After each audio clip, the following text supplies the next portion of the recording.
शङ्खं चक्रं जलौकां दधतमृतं घटं चारुदौर्भिश्चतुर्भिः सूक्ष्मं स्वच्छातिरुद्यं शुकपरिविलसनं मौलिमम्बोजनेत्रं कालाम्बोद्योज्ज्वलाङ्गं कटितटविलसश्च चारुपीताम्बराढ्यं वन्दे आधे घंटा का लास्ट बोल देगी ठीक करते हैं तो काम आ गया लगा भैया फोन लगा रहे हैं कहाँ से लगा है ना 10 से 4 टाइम का वहाँ पे उसके बाद लास्ट गोल हो जाए क्या बोल रहा है हमें मटन लाना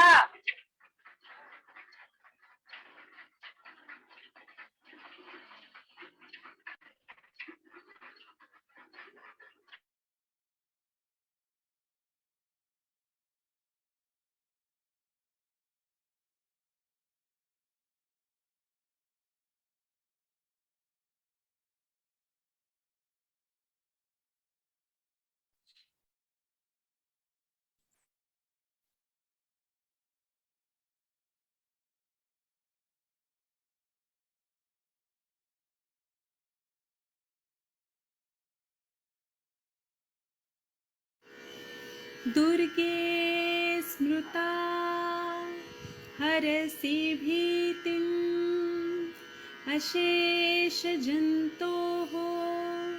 स्वस्थये स्मृता मतिमतीव शुभान् ददासि दारिद्र्यदुःखभय हारिणिका त्वदन्या सर्वोपकारकरणाय सदार्द्रचित्ता सर्वमङ्गलमाङ्गल्ये शिवे सर्वार्थसाधिके शरण्ये त्र्यम्बके गौरी नारायणि नमोऽस्तुते।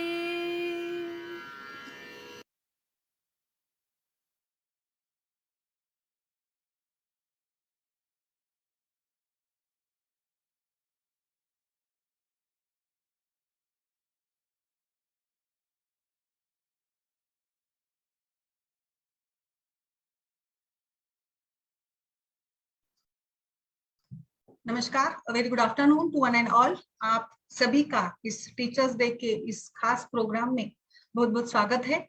आयुष दर्पण की टीम की तरफ से मैं वैद्या शिल्पा यर्मी आप सभी का स्वागत करती हूँ। और इस प्रोग्राम के अवसर पर, शिक्षक दिन के अवसर पर, हमने जो वैद्य परंपरा है महाराष्ट्र या भारत भर से, जो भी गुरुकुल पद्धति से या गुरु शिष्य परंपरा से जिन वैद्यों ने एक शिक्षा हासिल की है और अपने गुरु का नाम आगे बढ़ाया है, ऐसे ही कुछ मान्यवर वैद्यों का यहाँ पर हमने व्याख्यान रखा है। और ये एक अलग अनोखी सीरीज है और इस सीरीज में आप सभी का मैं स्वागत करती हूँ। जैसे आज का ये पहला सत्र है, जिस सत्र में हम लोग महाराष्ट्र के बहुत ही प्रसिद्ध और पिछले ही साल उनका निधन हुआ वैद्य पीटी जोशी सर और उनके अनुयायी, जिन्होंने उनका काफी सालों से उनका क्लिनिक भी चलाया, ऐसे ही महाराष्ट्र के एक वैद्य है धुले से वैद्य पश्चिम भारत सर का मैं यहाँ पर स्वागत करती हूँ। उसके पहले आयुष दर्पण फाउंडेशन के जो फाउंडर है वैद्य नवीन जोशी सर से मैं रिक्वेस्ट करती हूँ कि वो इस कार्यक्रम की प्रस्तावना करें। बहुत बहुत धन्यवाद डॉक्टर शिल्पा यर्मी जी, शिक्षक दिवस के इस कार्यक्रम पर मैं वैद्य नवीन जोशी आप सभी का इस आयुष दर्पण के प्लेटफॉर्म पर स्वागत करता हूं, अभिनंदन करता हूं। शिक्षक दिवस की परंपरा एक शिक्षक के लिए पठन पाठन और अपने इस विद्यार्थियों को हमेशा स्किल डेवलपमेंट, ये सबसे बड़ा काम है जो आयुष दर्पण के माध्यम से पिछले 2-3 सालों से लगातार चल रहा है। आप सभी का इसमें सहयोग है और आप सभी इसके लिए साधुवाद के पात्र हैं। अच्छा शिक्षक वही होता है जो अपने अच्छे शिक्षक तैयार करता है। यानी कि अगर हम अच्छे शिक्षक तैयार करते हैं यानी कि स्टूडेंट के रूप में हम अच्छे टीचर्स तैयार करते हैं, तो ये हमारी सबसे अच्छी उपलब्धि है। क्योंकि शिक्षक दिवस 5 सितंबर है, लेकिन पहले से ही आप डॉक्टर शिल्पा एरमे जी ने इस कार्यक्रम को प्लान किया, और इसमें कुछ वैद्य परंपरा जो महाराष्ट्र और भारत भर की परंपरा है उनमें कुछ व्याख्यान होने हैं। तो हमारी उम्मीद है कि जो भी आयुष दर्पण जर्नल के पेज पर और जो भी यहाँ जूम मीटिंग में लोग जुड़े हुए हैं, वो सभी इन्हीं लेक्चर्स से कुछ न कुछ ज्ञान प्राप्त करेंगे। यही आयुष दर्पण का मूल उद्देश्य है। जी मैडम जी। यस सर, बिल्कुल। यहाँ पर हमारे आज के जो प्रथम वक्ता है डॉक्टर अपश्चिम सर शायद ज्वाइन हो चुके हैं। तो सबसे पहले जैसे अभी सर ने भी प्रस्तावित दिया कि डॉक्टर सर्वपल्ली राधाकृष्णन सर के उनके जन्मदिन के उपलक्ष्य में हम लोग इस दिवस को मनाते हैं, और जैसे भारत भर में ये दिवस मनाया जाता है, जो एक हमारे फॉर्मर प्रेसिडेंट के रूप में भी रह चुके हैं। और इसी के साथ साथ आज के हमारे जो मुख्य जिनके स्मरण में ही हमने इस व्याख्यान का आयोजन किया है, वैद्य पीटी जोशी सर। वैद्य पीटी जोशी सर का नाम कोई जानता नहीं, ऐसा कोई व्यक्ति नहीं होगा। और जैसे कि पीटी जोशी सर के जो शिष्य है, उनके रूप में सबसे पहले जैसे पूरे भारत में प्रसिद्ध है डॉक्टर रामदास अवार्ड सर है, डॉक्टर भट्टर सर है, डॉक्टर अपश्चिम सर है। तो सर ने काफी साल पहले उनका जो मैंने बायोडाटा देखा तो इतना बड़ा बायोडाटा है उनका। और मालेगांव और धुले बहुत ही छोटा गांव है मालेगांव, और मालेगांव जैसे छोटे गांव में उन्होंने अपने पंचकर्म की जो उनकी चिकित्सा थी, या पंचकर्म का जो क्लिनिक उन्होंने उस समय पे खोला था, आज से करीब 60-70 साल पहले की बात सोचिए, जब उन्होंने पंचकर्म को लेकर प्रैक्टिस शुरू की थी। तो वो दौर बहुत ही उनके लिए काफी कठिन रहा होगा, बट फिर भी उन्होंने पंचकर्म को इतने एक बड़े लेवल पर उन्होंने उसको ये किया, इम्प्लीमेंट किया, उसका प्रचार प्रसार किया। और आज महाराष्ट्र या कोई भी ऐसा व्यक्ति नहीं होगा जो पीटी जोशी सर को नहीं जानता। उन्होंने इस पंचकर्म का जो उनके पास विद्या थी, जो शिक्षा थी, उनको उन्होंने बहुत ही ज्यादा प्रचार प्रसार लिया। 1000 के करीब पंचकर्म के शिविर, प्रशिक्षण शिविर उन्होंने आयोजित किए। कई सारे जो पेशेंट सिस्टेक्टोमी है या जिनको कुछ मॉडर्न सर्जरी एडवाइस की गई थी, ऐसे सभी पेशेंट्स को, डायलिसिस के पेशेंट को उन्होंने केवल पंचकर्म यानी बस्ती द्यावा घ्यावा, बस्ती जीवी सांगावा, इस प्रकार का उनका जो एक स्लोगन है वो काफी प्रसिद्ध है। ऐसे ही वैद्य परंपरा के जो शिष्य है डॉक्टर अपश्चिम सर का इस मंच पर मैं बहुत बहुत स्वागत करती हूँ। और पीटी जोशी सर के प्रति भी हमारा एक ये उनके लिए भी श्रद्धांजलि के रूप में जो ऐसे सारे हमारे वैद्य हैं जिनको हमें बार बार ऐसे वैद्यों को स्मरण करना चाहिए, उनका जो कार्य है हमारे आगे के जनरेशन के लिए काफी प्रोत्साहनदायी होगा। जैसे पंचकर्म को लेकर काफी दुविधा रहती है, जब नया नया कोई वैद्य प्रैक्टिस में आता है तो उसके मन में काफी सारे सवाल भी होते हैं कि कैसे किया जाए, क्या किया जाए। तो ऐसे सभी वैद्यों के लिए मुझे लगता है एक प्रेरणादायी व्यक्तिमत्व है, और ऐसे ही सभी प्रेरणादायी व्यक्तित्व को आप सभी के सामने लाना, ये हमारा निश्चित रूप से हमेशा से प्रयास रहा है, और इसी प्रयास के साथ हम लोग आगे बढ़ते रहेंगे। आप जैसे अभी सर ने भी बताया कि आप सभी का जो सहकार्य है, आप सभी के प्रोत्साहन के रूप में ही हम लोग ये सारा कार्य कर पा रहे हैं। तो यहाँ पर शायद डॉक्टर अपश्चिम सर ज्वाइन हो चुके हैं, तो मैं उनका स्वागत करती हूँ। डॉक्टर अपश्चिम सर,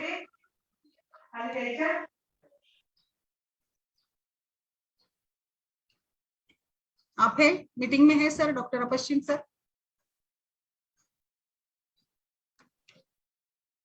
शायद वो मीटिंग में है नहीं, शायद उन्होंने ज्वाइन तो किया ऐसे बोले, किसी और नाम से तो नहीं है वो धर्मेश हाँ मैं सर? एक बार उनको मैं कॉल करती हूँ जस्ट।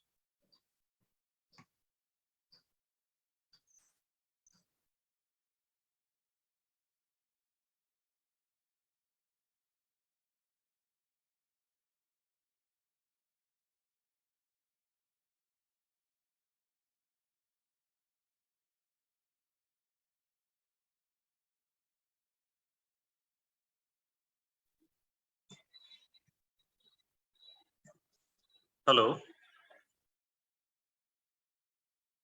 शिल्पा मैम। यस जी, यस वो सर, ज्वाइन हो गए हैं सर। यस हाँ जी, यस, हाँ जी। वेलकम सर, वेलकम वेलकम जी सर। जी यस, स्वागत है सर आपका। अभी मैम, मैंने शुरू आपका करें? परिचय भी दे दिया है yes sir, you are audible, very much audible. और सर क्रिया शारीर में रीडर के रूप में भी है, पंजाब कॉलेज में, हार्मोनी कॉलेज पंजाब में है। बट क्रिया शारीर का व्यक्ति भी इतना अच्छे से पंचकर्म की प्रैक्टिस कर सकता है, ये निश्चित रूप से प्रेरणा भी है। और आप जैसे कि पीटी जोशी सर की परंपरा को भी चला रहे हैं, तो आपका बहुत बहुत स्वागत है सर।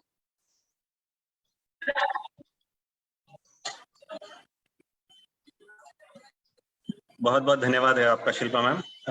आपकी अनुमति हो तो मैं अब शुरू करना चाहूंगा। यस सर, बिल्कुल आप स्टार्ट करिए, हम लोग बाद में क्वेश्चन आंसर सेशंस भी रखेंगे जी सभी के लिए। बिल्कुल बिल्कुल जी बिल्कुल। मैं आप सभी को पहले धन्यवाद देना चाहता हूँ। पता नहीं बीच में कोई भाग जाए तो बताइएगा मत, सुनते कोई सो गया तो कोई दिक्कत नहीं, क्योंकि अलाउड है लेक्चर्स, तो इट हैपेंस जी। तो मैं पहले जब सबसे पहले मैं मेरी धर्मपत्नी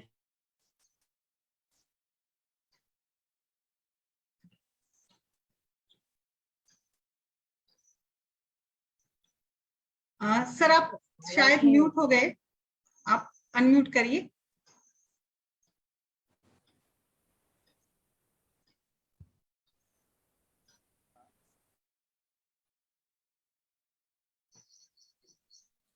ये ज्यादा सही है, अब आप सही से जुड़े हैं।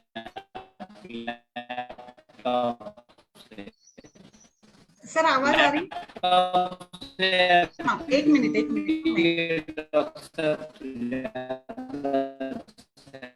सर कट हो रहा है सर। यस ऑडियो कनेक्ट किया सर, उनको किया को होस्ट किया, उनको भी किया। अभी बोलिए सर, अपश्चिम सर बोलिए। नहीं, वो उनका ऑडियो कनेक्ट नहीं है शायद।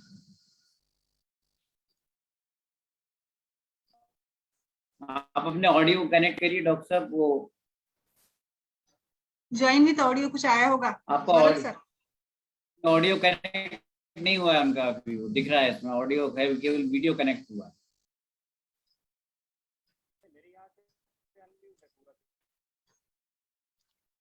इसमें ऑप्शन होता है ऑडियो कनेक्ट का, connect with systems audio.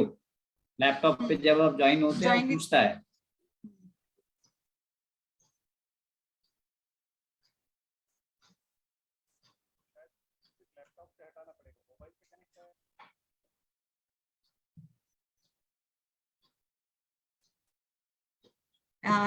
Sir is it okay आप कर रहे हैं भरत सर? एक बार लीव करके आप दोबारा ज्वाइन करिए तो शायद ज्वाइन हो जाएंगे। हाँ सर।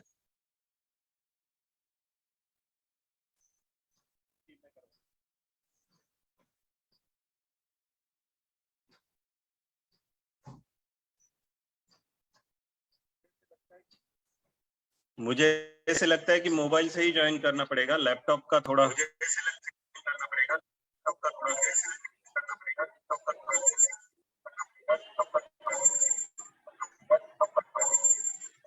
ठीक है सर, एज यू विश, कोई बात नहीं। आपका पीपीटी है क्या? पीपीटी प्रेजेंट करना है क्या? वो लैपटॉप पर था लेकिन वो कनेक्ट नहीं हो रहा है आपसे। हाँ तो मुझे भेजिए, मैं शेयर करती हूँ। मुझे भेजिए व्हाट्सएप पर, मैं तुरंत शेयर करती हूँ, तब तक आप बात करिए। ये थोड़ा मुश्किल है, मैं इतना मोबाइल टेक्नो सेवी नहीं हूँ। नहीं ठीक है, बट चलिए कोशिश करते हैं तब तक।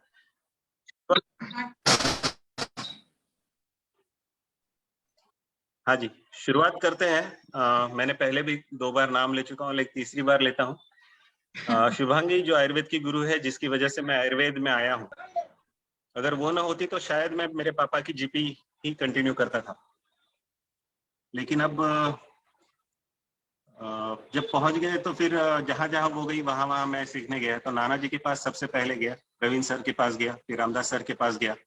जहां जहां वो गई वहां वहां गया। और फिर भी अभी भी वो आगे ही है, 2 डिग्रीज एक्स्ट्रा है और डायग्नोसिस भी उसका आगे है। बस एक जेंडर मेल जेंडर है और बोलने के लिए पॉसिबल होगा, तो इसलिए फिर मुझे आगे किया जाता है। मैं जिस बारे में बात करने वाला हूँ वो है नाना जी के बारे में। नाना जी आप सभी जानते हैं, वैद्य प्रताप जोशी जी धुलिया निवासी है। धुलिया के पास ही नाना जी का एक गांव है पोखरण नाम से, और वहां से वो अपनी पढ़ाई कर कर जब धुलिया शहर में आए और अपनी प्रैक्टिस शुरू करने के लिए गवर्नमेंट जॉब लिया था, तब का एक किस्सा बताते हैं कि नाना जी ने आयुर्वेद की तरफ कैसे अपना रुझान किया। एक पेशेंट बहुत हट्टा कट्टा, नाना जी उनकी लैंग्वेज में बहुत प्यार से समझाते हैं, हट्टा कट्टा पेशेंट नाना जी के पास आया। उसने बहुत ज्यादा मुख पर शोथ और जी मचलाहट की कंप्लेंट्स वो बता रहा था, और पता चला कि उसने कोई इंजेक्टेबल लिया था और उसका वो रिएक्शनरी फेज था। अब नाना जी ने देखा कि ये अभी तो मेरे पास आया और अभी मेरे पास कोई चीज अवेलेबल नहीं है, तो क्या किया जा सकता है। तो इन दैट कंडीशन नाना जी ने देखा, आसपास देखा, तो पास में एक गन्ने का रस बनाने वाला जो होता है वो था। नाना जी गए वहां से एक 1.5 लीटर का गन्ने का रस लिया और उसको वो पिला दिया वो बंदे को। और जैसे ही वो पिलाया, रुल्लास तो पहले से ही था, तुरंत ही उसको सद्योवमन वहां के वहां हो गया। और जैसे ही सद्योवमन हुआ तो उसकी जी मचलाहट कम हो गई, जी घबराहट जो थी वो कम हो गई, जो श्वास जो लग रहा था, ऊर्ध्व श्वास जो लगा था वो कम हो गया। नाना जी ने देखा कि एक छोटा सा सद्योवमन अगर ये कर सकता है, तो कौन ये बंदा है कि जो हम लोगों को इसके बारे में बता सकता है, या कौन बंदा हमको सिखा सकता है। तब एक नाम सामने आया। वो नाम जो था वो वैद्यराज त्रम गोप्ते जी, अमरावती निवासी। आप नगर से शास्त्री कॉलेज से सीखे हुए थे, और वहां पर उन्होंने पंचकर्म को री इवॉल्व किया। पंचकर्म पहले भी कोई करता नहीं था, ये उन्होंने वहां इवॉल्व किया, और वो उनकी प्रैक्टिस करते थे अमरावती शहर में। साथ में वो एनेस्थेटिक भी थे, वो भी प्रैक्टिस करते थे। तो ये जब पता चला कि हाँ ये ऐसे हो सकता है, तो नाना जी और उनके एक मित्र वैद्य शंकर सिंह गिरासे जी 300 किलोमीटर, उस समय की जो उनकी छोटी 2 व्हीलर बाइक थी, फटफटी कहते थे, वो बाइक लेकर फ्राइडे नाइट को निकलते थे। सैटरडे को वहां पहुंचते थे अमरावती 300 किलोमीटर चलकर। वहां पर 2 दिन रहकर सीखते थे, संडे को वापस आते थे, और मंडे के दिन से फिर से 5 दिन जो जो वहां पंचकर्म किया है, सीखा है, वो प्रैक्टिकल में इम्प्लीकेट कर। नाना जी तो गवर्नमेंट जॉब में थे, ऐसे में उस समय पर तो कोई अलाउ नहीं था कि ये मेडिसिन गवर्नमेंट से दिया जाएगा, वो मेडिसिन दिया जाएगा। तो जो रुग्ण ठीक हो रहे थे, इनके किसी के घर में आंवले का पेड़ है तो वो आंवला ला कर दे, किसी के घर में अमृता का डंठल है तो वो अमृता काट कर लाए, सूखा कर लाए, किसी के घर में नीम के पत्ते हैं तो वो सूखा कर लाए, कोई नीम की छाल ला कर दे, कोई खदीर ला कर दे, ऐसी चीजें, कोई एरेंड ला कर दे, ऐसी चीजों को इकट्ठा कर नाना जी वहां ट्रीटमेंट करते थे। साहित्य जितना भी था उसी में, अगर आप जाकर कभी देखोगे धुलिया में अभी भी वो कक्ष वैसे ही मौजूद है। आजकल आपके और मेरे पंचकर्म के कक्ष जो है ना वो काफी लैविश होते हैं। उस समय पर जो बेसिक रिक्वायरमेंट थी उतना, एक छोटा सा गैस, एक छोटा सा कुकर, और उसी पर ये सब पूरा काम चलता था, वो उस समय पर होता था। और ऐसे समय में नाना जी 200, 300, 400, 500 तक की ओपीडी सहजता से निकाली। फिर उसी में छोटा सा रक्त मोक्षण हो गया, किसी का नस्य हो गया, किसी का पंचकर्म छोटा मोटा था वो हो गया। वमन तो आप और हम जितना ध्यान देकर करते, नाना जी ने जितनी सहजता से किया है उतना कभी किसी ने नहीं किया। नाना जी कहते हैं कि एक बर्तन है, बर्तन में पानी भरा हुआ है, लबालब भरा हुआ है, आप जा रहे हो और जाते जाते आपने एक धक्का दे दिया, धक्का देते से ही जितना पानी छलकना था वो छलक गया, फिर से बर्तन वैसे के वैसा, पानी जितना बचना था बच गया। जो निकल गया वो वमन में निकले हुए दोष है, जो बच गया जो शरीर में धारण करने वाली चीज है। वमन इतना सहज हो, ना कि आपने दिया 15 लीटर, फिर निकला 15.2 लीटर, फिर 200 ml जो है वो दोष निकला, या फिर वो एक बंदा वमन करता है और 40 बंदे देखते हैं उसको। ये सबसे बड़ा अटपटा लगने वाली चीज है। जहां की रुग्ण को सहजता चाहिए, वहां पर हम लोग उसको इरिटेट कर कर वमन देखते हैं। मैं ये नहीं कहता कि लैंगिकी, वैगिकी, मानिकी, अंति की परीक्षण ये सभी के सभी गलत है, पर प्रैक्टिस में करते समय हम हर बार वेगी की परीक्षण समझ ही पाते हैं ये जरूरी नहीं, मानी की परीक्षण समझ ही पाते, क्योंकि गिनना ये संभव नहीं। तो वहां पर लैंगिकी लक्षण क्या है ये देखकर और अंतिकी अंत में क्या आना चाहिए ये देखकर अगर हम काम करते हैं तो सहजता से काम हो जाता है। ये नाना जी ने हम लोगों को सिखाया। नाना जी की चीजें थी, वो थी एक बस्ती द्यावा, बस्ती घ्यावा, बस्ती जीवीचा विसावा।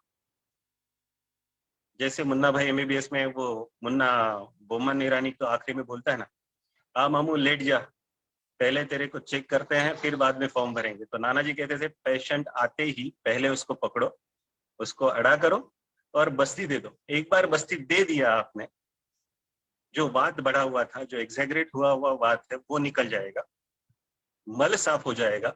मल की शुद्धि होते ही क्षुधा और अग्नि दो चीजें जो है, अग्नि जो है वो क्षुधा को बढ़ाएगी, दोनों चीजें सहज होना शुरू होगी, शरीर में लघुता आएगी और जैसे ही लघुता आना शुरू हो जाएगा पेशेंट कंफर्टेबल होना शुरू। पेट साफ होता है ना तो इससे बड़ा आनंद कोई नहीं। नाना जी इसलिए ब्रह्मानंद से बड़ा शौचानंद ये शब्द इस्तेमाल करते थे।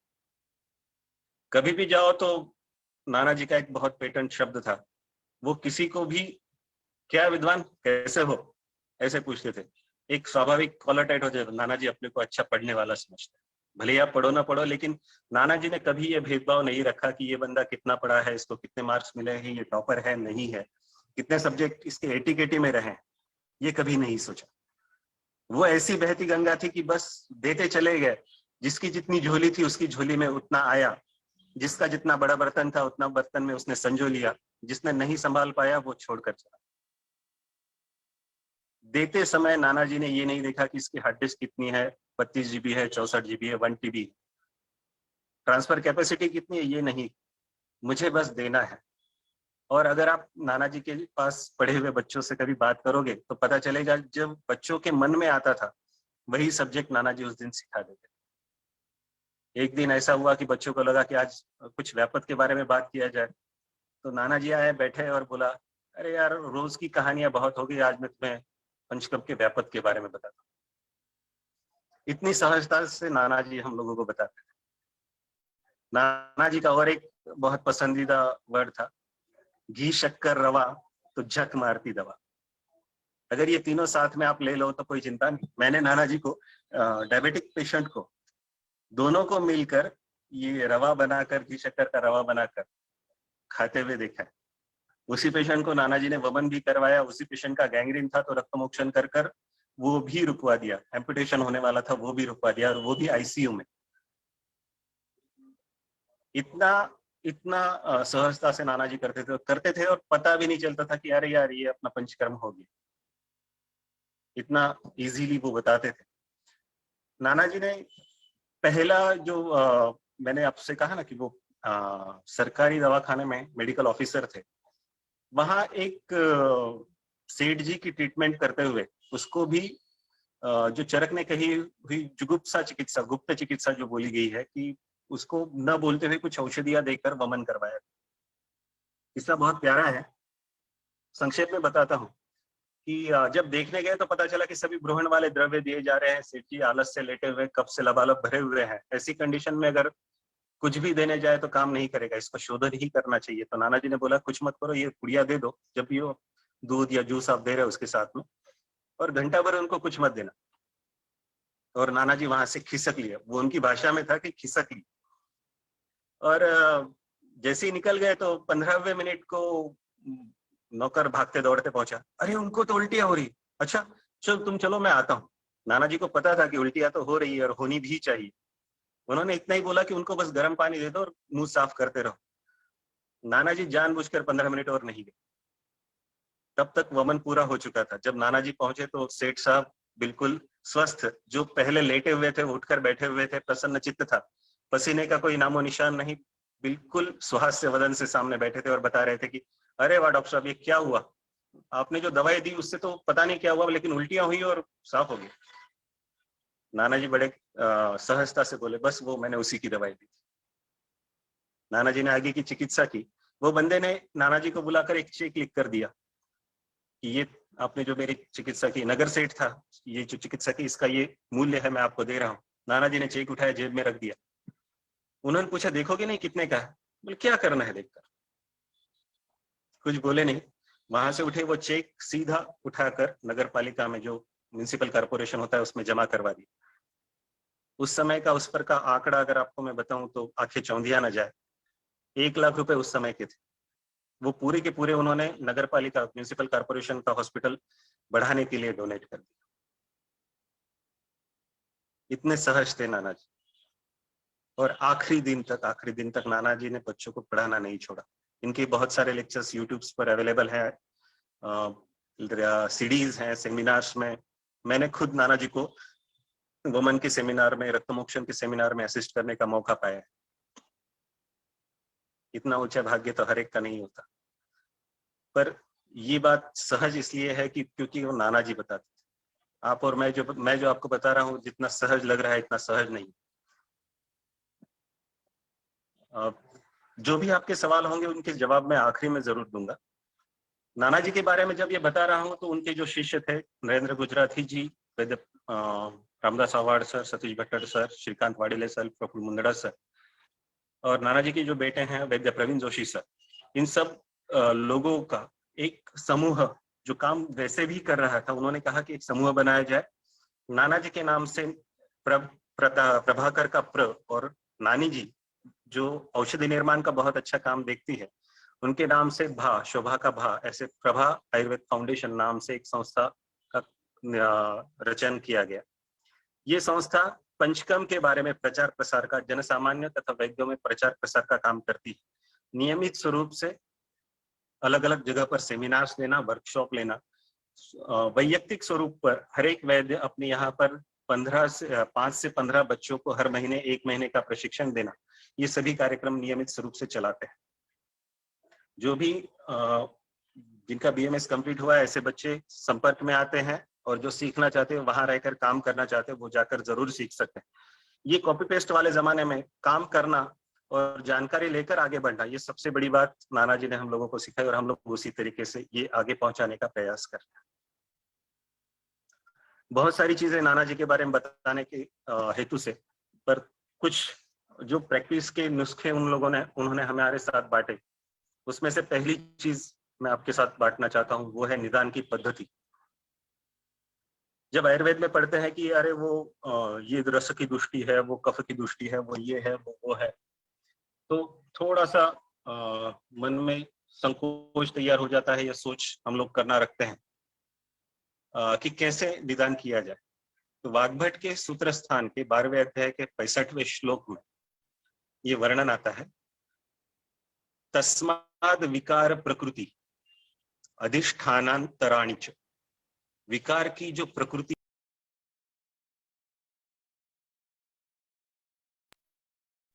जो व्याधि उत्पन्न हुआ है, ये व्याधि की प्रकृति क्या है, कौन सा दोष बढ़ा हुआ है, कौन से स्थान में बढ़ा हुआ है, अधिष्ठान उसका कौन सा है। समझिए कि मैं बात कर रहा हूं शिरशूल मुझे हो रहा है, तो शिरशूल ये वात का व्याधि है, पर स्थान उसका कफ का स्थान है, और उसकी अवस्था कौन सी है ये पूछेंगे, सामता है या निरामता है। अब पूछिए ये कैसे निदान किया जाए। तो इसका निदान करने का बहुत सिंपल तरीका प्रवीण सर बताते हैं कि दबा कर देखो।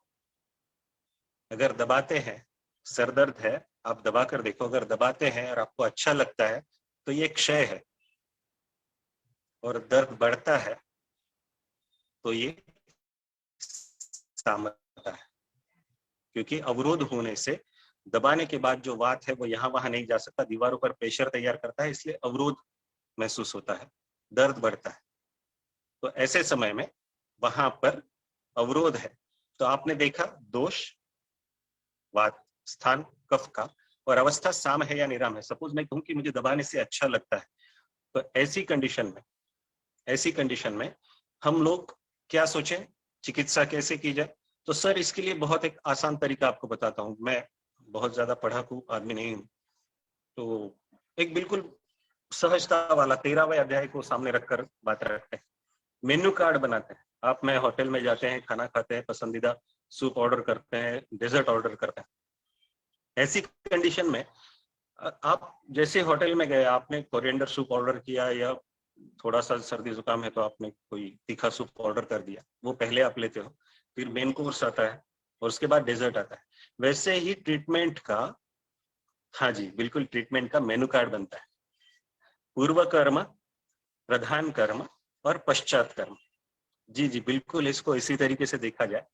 हम लोगों ने जब जैसे आपको कहा कि आपको पूर्व कर्म के बारे में आपको अगर सोचना है तो आप स्नेहन स्वेदन सिर्फ इसी को पूर्व कर्म ना माने। जो भी चिकित्सा शोधन से पहले करनी चाहिए, इसमें भूख प्यास व्यायाम इन चीजों को जो बोला है ये भी पूर्व कर्म में आते हैं। तो जो लंघन करवाना है ये भी पूर्व कर्म में आता है। तो ये एक हिस्सा हो गया। प्रधान कर्म में अगर देखा जाए तो वमन विरेचन बस्ती रक्तमोक्षण नस्य अग्निकर्म कर्णपूरन नेत्र तर्पण कटिबस्ती वगैरह वगैरह वगैरह ये सब आएंगे। और जो पश्चात कर्म है जिसमें अपुनर्भव चिकित्सा हम लोग का अंतर्भूत कर सकते हैं, ये तरीके से मैं समझाता हूँ। तो मैं एक बात कर रहा था शिरोशूल की, वो भी क्षय से उत्पन्न शिरोशूल है। दिन भर काम बहुत ज्यादा कर लिया है, ऐसे समय में सरदर्द होना शुरू हो गया। ये समय में केवल और केवल पूर्व कर्म से भी वो ठीक हो सकता है। हल्का सा उसको गर्म कोई भी चीज हम लोग पीने के लिए दे दे, पेया। वात को कम करने वाला रस जो है वो मधुर, अम्ल और लवण है। इन तीनों रस से बनी हुई एक बहुत अच्छी सी पेया, दाढ़ी मादी जो पेया बताई गई है, वो अगर हम लोग देते हैं तो पूर्व कर्म में ही उसका स्वेदन का काम हो जाता है। जो थोड़ा सा काली मिर्च वगैरह डालकर आप दोगे तो ये पूर्व कर्म में ही स्वेदन का काम हो जाएगा और उसी समय पर आपका शिरशूल कम होना शुरू। केवल पूर्व कर्म में ही चिकित्सा हो सकती है, नाना जी पता, पर हो सकता है कि आप उल्टे साइड में हो, सामता वाले साइड में। तो ऐसी कंडीशन में वहां पर लोकल एप्लीकेशन के लिए लेप लगाना या केवल बालों का पुटली को गर्म कर सेकना, ये भी पूर्व कर्म की चिकित्सा हो सकती है। अब बोलिए कि ये तो इंस्टेंट हो गया, लेकिन बार बार हो रहा है तो सर आपको प्रधान चिकित्सा में जाना पड़ेगा। और प्रधान कर्म में अगर जाना है तो आपको फिर हेतु ढूंढना है। प्राइमरी ट्रीटमेंट आपने कर दी है, दोष स्थान अवस्था ये समझकर, लेकिन फिर भी उपशय नहीं मिल रहा है तो फिर आपको ढूंढना है कि कौन से स्रोतस का व्याधि है, कौन से दोष का व्याधि है, कौन से धातु का व्याधि है, सारता कौन सी है ये भी आप देख सकते हो। उसके आहार का तरीका आप ढूंढ सकते हो, उसके काम की पद्धतियां आप देख सकते हो। ये सब देखकर आप एक एक जजमेंट बनाते हुए फिर आगे जाओ। तो अगर आपने देखा कि नहीं ये बार बार हो रहा है और ये क्षय के ही सभी लक्षणों के साथ हो रहा है, स्त्री है, दिन भर काम करती है, समय पर नहीं खाती, और ऐसे समय में आपको अगर देना है तो मैं प्रधान चिकित्सा में पहली चिकित्सा बताऊंगा अनुवासन बस्ती के बारे में। यहाँ पर ब्रूहण वाले कोई भी बला तेल, क्षीर बला तेल, सहस्र बाकी बला तेल या सहचर तेल, ऐसे तेल का अनुवासन बस्ती देना ये शिरशूल को नष्ट कर सकता है। अगर आपको यहाँ मेनू कार्ड दे रहा हूं मैं, तो मेनू कार्ड में आपके पास चॉइस, स्थान की चिकित्सा भी होगी और दोष की चिकित्सा भी होगी। अगर दोष की चिकित्सा करनी है तो यहाँ पर आपके पास बस्ती है, और स्थान की चिकित्सा करनी है तो आपके पास नस्य है, अभ्यंग है। ठीक है। अगर ये शिरशूल क्षयात्मक है लेकिन फिर भी उसका एक कारण जागरण और उसके साथ में मोबाइल का बहुत ज्यादा देखना है, तो यहाँ पर आपके मेनू कार्ड में ऐड हो जाएगा नस्य के साथ में आपको तर्पण देना है, आपको बीड़ा अलग करवाना है। आप ये करोगे तो उपशय अनुपशय से आपको ध्यान में आना शुरू हो जाएगा। 7 दिन 8 दिन आपने कर दिया, आराम हो गया, अब फिर से ना हो, इसलिए अपुनर्वह चिकित्सा में वमन विरेचन बस्ती आदि का फिर से प्रावधान और फिर रसायन देना। आजकल आप और हम लोग वो लिखते हैं तुरंत फटाफट, चलो लिखो दो, वसंत कुसुमा कर दो, ये अमका फलाना डमका। कोई भी रसौषधि ये केवल और केवल शोधन के बाद दी जानी चाहिए, ऐसे आचार्यों का कहना है। जो लिखा हुआ है मंत्रवत संप्रयुक्तव्यम न मीमांसित कथाचन, जो लिखा गया है, जो बताया गया है, इसको सहजता से समझ लीजिए, मंत्र समझकर उसको अप्लाई कीजिए, तो वो सहजता से आप उसका रिजल्ट पाओगे। आप जितनी उसमें शंका करते जाओगे उतने उतने उसके किंतु परंतु बढ़ते जाएंगे, लेकिन अगर श्रद्धा रखोगे तो बहुत जल्दी इसके रिजल्ट पाओगे। इसलिए जो बताया है उनको फॉलो कर। नाना जी के कहने के अनुसार चरक, सुश्रुत और वाग्भट, ये 3 चीजें, 3 जो बृहत त्रयी हम लोग मानते हैं, ये किसी ने कहा और किसी ने लिखा है। जैसे आयुर्वेद इतिहास में हमको सिखाते वैसे नहीं है। ये जो है ये ग्रुप ऑफ पीएचडी स्टूडेंट्स था, एक ग्रुप ऑफ पीएचडी स्टूडेंट जिसने वातज कास्ट में प्रतिशय के साथ होने वाले व्याधि पर काम किया। उसने एक उसका रिसर्च पेपर पब्लिश किया, उसका कंक्लूजन जो था वो जमा किया यूनिवर्सिटी के चांसलर के पास।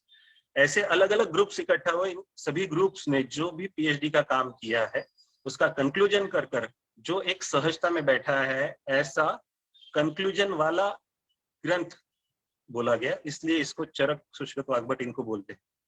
ऑलरेडी प्रूवन है, उन लोगों ने इस्तेमाल कर देखा है और वो आपको बता रहे हैं, इसलिए उसमें कोई दो राय लेने की जरूरत नहीं। हाँ, ये जरूरत है कि उन्होंने जो बताया है वो किस एंगल से बताया है, ये समझने के लिए कुछ तंत्र युक्तियां हम हमारे सीनियर्स को, गुरुजनों को पूछकर इस्तेमाल कर सकते हैं। कहीं कहीं पर अलंकारिक भाषा का प्रयोग भी है, लेकिन उसमें से सहजता लेकर काम करना है, ये नाना जी ने कहा। जिससे मैंने शिरशूल के लिए बस्ती के बारे में बताया, यही अगर मैं उदरशूल के लिए कहूँ तो उदरशूल के लिए फिर से मेनू कार्ड बनेगा। तो देखिए, स्थान और दोष दोनों अलग अलग है। उदरशूल है तो कफ जो है, अगर आमाशय के स्थान में उदरशूल है, नाभि से ऊपर उदरशूल है, तो ऐसी कंडीशन में आप स्वेदन दोगे, लेकिन वो रुक्ष स्वेदन देना है, क्योंकि कफ का स्थान है। तो अगर आपने देखा होगा, पेट दर्द है तो घर पर तवा गरम कर सेकते हैं, ठीक है। वही नाभि के नीचे शूल है, वात है, वात के ही स्थान में है, तो पहले एरंडी का तेल लगाते हैं और उसके बाद सेकते हैं। देखिए, फर्क बिल्कुल थोड़ा सा है, सहजता से हो जाता है। कफ के स्थान में है तो रुक्ष स्वेद, वात के स्थान में है तो स्निग्ध स्वेद, है ना, बिल्कुल आसान है। वैसे ही बस्ती के बारे में भी किया जाए। अगर वात के स्थान में है और निराम है तो आपको जो बस्ती देना है वो अनुवासन बस्ती देना है, और वात के स्थान में है, सामता है, तो आपको आस्थापन बस्ती देना है। जैसे मैंने उदरशूल के बारे में कहा, वैसे ही भ्रम के बारे में भी। भ्रम जो है ये वात में भी आता है, भ्रम जो है ये पित्त में भी आता है। दोनों को अगर सामने रखते हैं तो दोनों को पित्तम पंगु कफम पंगु ये कॉमन सूत्र साथ में लेकर आएंगे, तो एक अनुवासन बस्ती, स्नेह बस्ती पित्त को भी कंट्रोल में रखेगी, क्योंकि ईशत स्निग्धता पित्त को भी चाहिए होती है और वात को तो स्निग्धता चाहिए ही चाहिए। तो ऐसे इसमें सहचर तेल जैसे साधारण वातघ्न तेल का बस्ती मैं मिनिमम बता रहा हूँ, आप चाहे जो इस्तेमाल करें। इनका अनुवासन बस्ती एक देने से भी जो आपका भ्रम है ये कम होना शुरू हो जाता है। अब जो सर्वाइकल वाले जिनको हम कहते हैं, अवाहुक वाले जो रुग्ण है, ऐसे रुग्णों के बारे में सोचे तो ऐसे रुग्णों के लिए हम लोग थोड़ा सा और बढ़ेंगे। केवल अनुवासन बस्ती पर हम लोग नहीं रुकेंगे, तो वहां पर हम लोग पित्तक्षीर बस्ती का प्रयोग कर सकते हैं, वहां पर हम लोग मज्जा तेल का प्रयोग कर सकते हैं, मतलब एक एक स्टेप आगे बढ़ सकते हैं। पर बेसिक ये है कि अनुवासन बस्ती वहां पर बहुत अच्छा मदद करे। मलावरोध का पेशेंट हम लोग के पास आता है तो हम लोग सोचते हैं कि हाँ इसको बस्ती दिया जाएगा, पर मैं ये पूछता हूँ कि कितने दिन से। अगर एक ही दिन से मलावरोध है तो हाँ ठीक है, आप आस्थापन बस्ती दे दीजिए, लेकिन 2, 3, 4 दिन से अगर मलावरोध है तो ऐसी कंडीशन में वहां पर रुक्षता जमा हो जाती है। तो पहले तेल, अनुवासन बस्ती का तेल पहले दे देना, 20 मिनट रुककर फिर आस्थापन बस्ती देना। ये पहले मल को थोड़ा सा नरम करेगा और आराम से निकाल देगा। उसके बाद लघु आहार देकर फिर से अनुवासन जो है वो देगा, चिंचा लवन तेल जैसे अनुलोमन तेल का, कि फिर से ना तैयार हो। इसको पुट बस्ती भी कह सकते हैं, मैं मेरी भाषा में सैंडविच बस्ती कहता हूँ, तो ये तरीके से इस्तेमाल किया जा सकता है। अगर वातज प्रतिशय है, कफज प्रतिशय में तो हम लोग नस्य देंगे, लेकिन वातज प्रतिशय में भी नस्य का प्रयोग होता है, वातज प्रतिशय में भी बस्ती का प्रयोग होता है। मेनू कार्ड अगर इस्तेमाल करोगे तो क्या क्या करना है वो एक एक चीज हम लोग कर सकते हैं। वैसे ही वातज कास की बात है, हम लोग से तो वात का ही व्याधि और दोष भी वात, ऐसा अगर सोचे तो इन दैट केस वातज कास में अनुवासन बस्ती देना तय हुआ। आप और मैं मिलकर कितना देंगे, ज्यादा से ज्यादा 100 ml, 150 ml। हमने नाना जी के अंडर में 500 ml तक का बस्ती दिया है। हालांकि इतना रुकता नहीं है, लेकिन वो जितने एरिया तक पहुंचता है उतने एरिया तक वात को शमन करने की क्षमता रखता है और वातज कास के वेग कम कर देता है ना। मजे की बात, आप क्या दोगे ऐसे इसमें, जबकि पंचकम सहजता से कुछ क्षणों में आपको उपशय दे सकता है। बस्ती के बारे में ही बात कर रहा हूं तो राजापन बस्ती के बारे में बात करना तो बहुत आवश्यक है। राजापन बस्ती जो है ये उत्कृष्ट शुक्रवर्धक बोली गई है, लेकिन अगर इसको मैं कहूं कि जो रुग्ण बहुत ज्यादा व्यवहार करता है या जो रुग्ण बहुत ज्यादा प्रवास करता है, बहुत ज्यादा व्यायाम करता है, ऐसे रुग्णों को धातुओं का पाचन होना शुरू हो जाता है। इन पेशेंट्स को अगर आपको शूल शमन करना है, ब्रूहण करना है, तो साधारण ब्रूहण बस्ती काम नहीं करता। वहां पर मांसरस, ब्रूहण गण, घृत, तेल, दूध, इनसे पूरा एक साथ मिलाकर बनाया हुआ राजापन बस्ती जो है, ये आपको ज्यादा दिनों तक सहजता देता है, ज्यादा दिनों तक आपको पोषण देता है। कितने दिन देना है? करने के बाद में आपको जो भी उसके रोज की रूटीन के काम है, इसमें सहजता आ जाए, मुख में ड्राइनेस ना रहे, स्किन ड्राई ना रहे, इतना हम लोगों को ध्यान रखना। एक बार देने के बाद 15 दिन बाद फिर से असेसमेंट के लिए बुलाइए।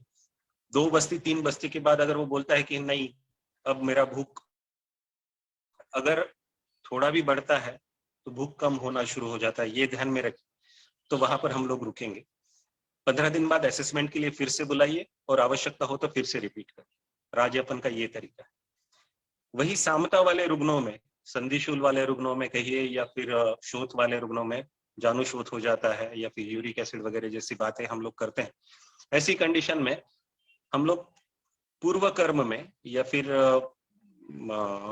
एपेटाइजर्स के तौर पर हम लोग अगर स्थानिक स्वेदन देते हैं, रुक्ष स्वेद देते हैं, तो मेन कोर्स के तौर पर हम लोग एरंडमूलादि निरोह बस्ती का प्रयोग करने की सोचते हैं। जनरली काढ़ा बनाते हैं और दे देते हैं, ये एक तरीका है। और दूसरा जो है वो साउथ वाला जो तरीका है, माक्षिकम लवणम तैलम कलकम क्वाथम इति क्रमात्, ये तरीके से बनाया हुआ एरंडमूलादि निरूह शूल को सद्य हरण का काम करता है, स्तब्धता कम करता है और आपकी जो रिक्वायरमेंट होती है पेशेंट को इजीनेस चलने में, वो लाना शुरू कर देता है। जनरली 1 दिन दिया जाता है, 2 दिन दिया जाता है, 3 दिन दिया जाता है। अगर उदरशूल ना हो तो 3 दिन के बाद हम लोग इसी एरंडमूलादि को हम लोग लेखन बस्ती के तौर पर भी इस्तेमाल कर सकते हैं। स्थौल्य हरण के लिए, क्लेद हरण के लिए भी इसका इस्तेमाल होता है, लेकिन सिर्फ उसका देने का तरीका, पहला अनुवासन एक देकर शरीर को स्निग्ध कर लिया जाए और उसके बाद में सहजता से 3, 5, 7 या 9 तक, जहां तक उदरशूल ना हो, शरीर में बात ना बढ़े, तब तक हम लोग अनुवासन बस्ती नहीं दें, यही बस्ती चलता रहे।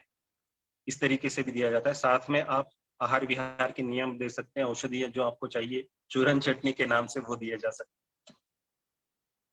ब्रूहण बस्ती के बारे में बताना जरूरी है क्योंकि आज के युग में आपको अच्छा दिखना होता है, आपके बाल अच्छे हो, आपके नाखून अच्छे हो, आपका चेहरा अच्छा हो, दांत अच्छे दिखे, आंखें अच्छी दिखे। तो ब्रूहण बस्ती का,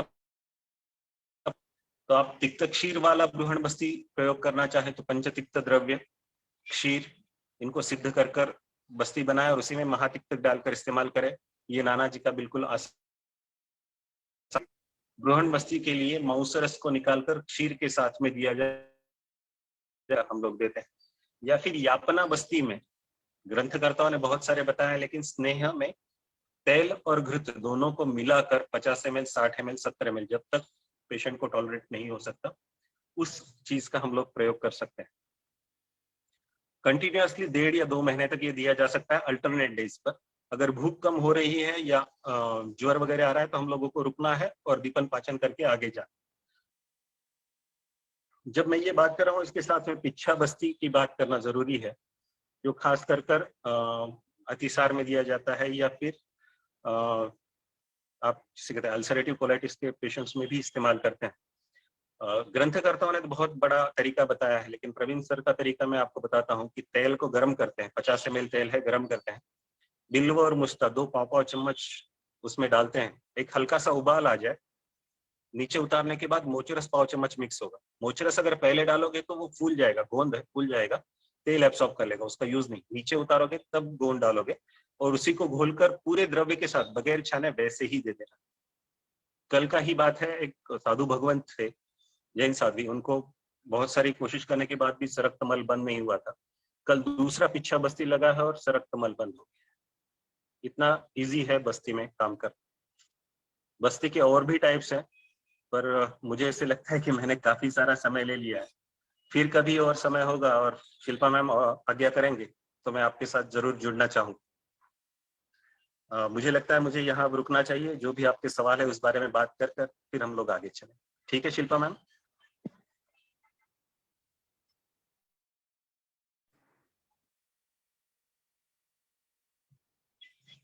हेलो,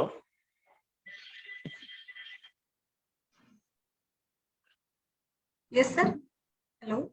हाँ जी, मैंने कहा मेरे हिसाब से मेरा काफी सारा मैंने बताया है, बहुत फास्ट में, अच्छा, बहुत ओके शॉर्ट सर, में हम लोग, बताया है। हाँ हाँ, ठीक है सर, क्वेश्चन आंसर्स लेते हैं। लाइक डॉक्टर रचना जी ने पूछा है कि रेक्टल अल्सर में भी पिच्छा बस्ती देना है क्या?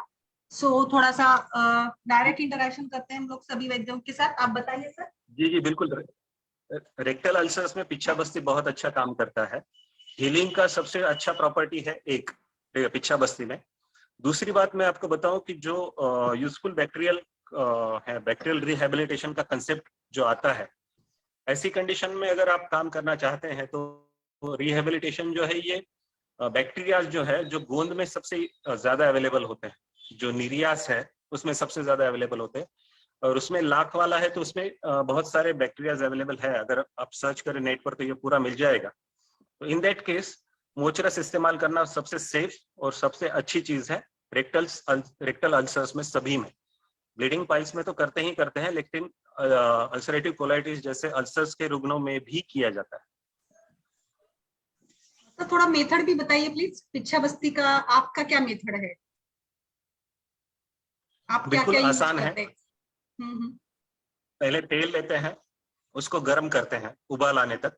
जैसे ही उबाल आ जाए, एक पहली जिसको आप क्या कहते हो, बुलबुला आना शुरू हो जाए, तेल कड़क हो गया ये पता चले, उस समय पर गैस पर रहते से ही पाव चम्मच बिल्व चूर्ण, पाव चम्मच मुस्ता चूर्ण, ये दो चीजें डालते हैं और नीचे उतार लेते हैं। जैसे नीचे उतरता है तो गर्म होना कम हो जाता है।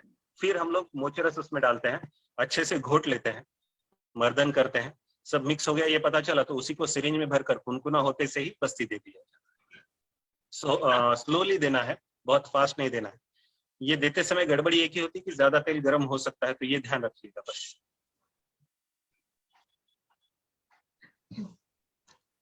Sir sandwich Basti, doctor Pooja is asking about sandwich Basti. आपने बहुत अलग अलग नाम बता दिए, सैंडविच बस्ती के बारे में बताइए। और कुछ पिज्जा बस्ती वगैरह भी हो तो वो भी बता दीजिएगा।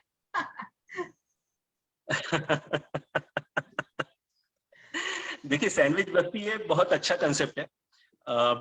बहुत बार होता यह है ना कि पेशेंट आपके पास आता है, आपने एक बस्ती दे दिया और पेशेंट कहता है कि नहीं डॉक्टर साहब अभी तक अच्छा नहीं लगा, आराम नहीं लगा। या फिर जो लोग मल भेदन की औषधियां लेते रहते हैं, कायम चूर्ण जैसी चीजें, ऐसे रुग्णों को केवल एक बस्ती आपका मदद नहीं करता। ऐसे रुग्णों को पहले उदर को स्नेहन स्वेदन कर एक अनुवासन दे देना है। अनुवासन जो है ये अनुवासन के तरीके से, मतलब खाना खाकर नहीं देना है, ये निहार पेट ही देना है। 20 मिनट तक रुकना है। अनुवासन देना है मतलब मैं ये कहता हूँ रुकिए, अनुवासन नहीं, तेल दे दीजिए पहले 50 ml 100 ml जो भी आपको देना है, चिंचा लवन तेल है, तिल तेल है, लवन मिलाकर दे दीजिए। दे दिया तो 20 मिनट रुकना है, 20 से 25 मिनट तक रुकना है। उस तेल को अपना अपना काम करने दो। उसके बाद में उसको जो भी आपको दशमूल के क्वाथ के, त्रिफला क्वाथ का, एरेंडा क्वाथ का, ये जो भी आपको मदन फल वाला बस्ती बनाना है वो बस्ती दे दीजिए। पेट साफ हो जाएगा, पहले इसमें जो है वो क्लींजिंग हो जाएगा। उसको बोलिए अभी तक काम पूरा नहीं हुआ। आपने बोला हाँ हो गया क्या इतने में, और आपने बोला हाँ हो गया, तो उसका समाधान नहीं। ऐसी कंडीशंस में उसको कहिए कि हाँ अभी आपका काम अभी के लिए हो गया है, अब आप घर पर जाइए। आधे या पौने घंटे बाद आपको यवागु का सेवन करना है। आप उसको खास कर आपके पास की शंखवटी की एक चूर्ण बनाकर पुड़िया दे दीजिए, औषधि है, आपको आपकी इसके साथ लेना है, जो भी यवागु लेने उसके साथ लेना है। क्षार साथ में चला जाएगा तो बचा कुचा जो भी बात है वो नीचे से निकलना शुरू हो जाता है। और उसको खाना खाकर तुरंत बुला लीजिए अपने पास। अपने पास बुलाया कि आपने उसको अनुवासन फिर से एक दे देना है। अब हो गया ये पहला ऊपर का लेयर, एक बीच वाला अस्थापन का, और नीचे फिर से अनुवासन। तो ये हो गया सैंडविच। आप चाहे जितने 2 बार 3 बार भी कर सकते हैं, इसमें कोई ये नहीं है। सुश्रुत में इसको त्रिपुटक बस्ती भी बोला गया है। इस तरीके से भी करते हैं, डेली एक एक बस्ती करते हैं, वो फायदा मिलता है। लेकिन जो अनुक्षय वाले रोगी होते हैं ऐसे को हम लोग ये सैंडविच बस्ती का प्रयोग करते हैं। मैम पिज्जा बस्ती अभी तक हुआ नहीं, अगर होगा तो जरूर शेयर करूंगा। Yes sir, definitely. एक वर्ण बस्ती के लिए भी किसी ने पूछा था, वर्ण बस्ती के लिए भी जी ये इसको अलग से नहीं बोला गया है, लेकिन जो वर्ण द्रव्य बताए गए हैं इनको लेकर तैल सिद्ध कर या घृत सिद्ध, घृत ये सबसे बेस्ट है। इसको लेकर तिक्तक्षीर वाले तरीके से, मतलब घृतों को पहले सिद्ध कर रख दीजिए वर्ण द्रव्यों से, उन्हीं द्रव्यों को लेकर क्षीर सिद्ध करिए और दोनों को मिला कर दीजिए, तो वर्ण का आपका काम होना शुरू हो जाएगा। लेकिन ये बस्ती एक देकर नहीं चलेगा, आपको ये 7, 14 या 21 इस क्वांटिटी में आपको अनुवासन के तरीके से देना है।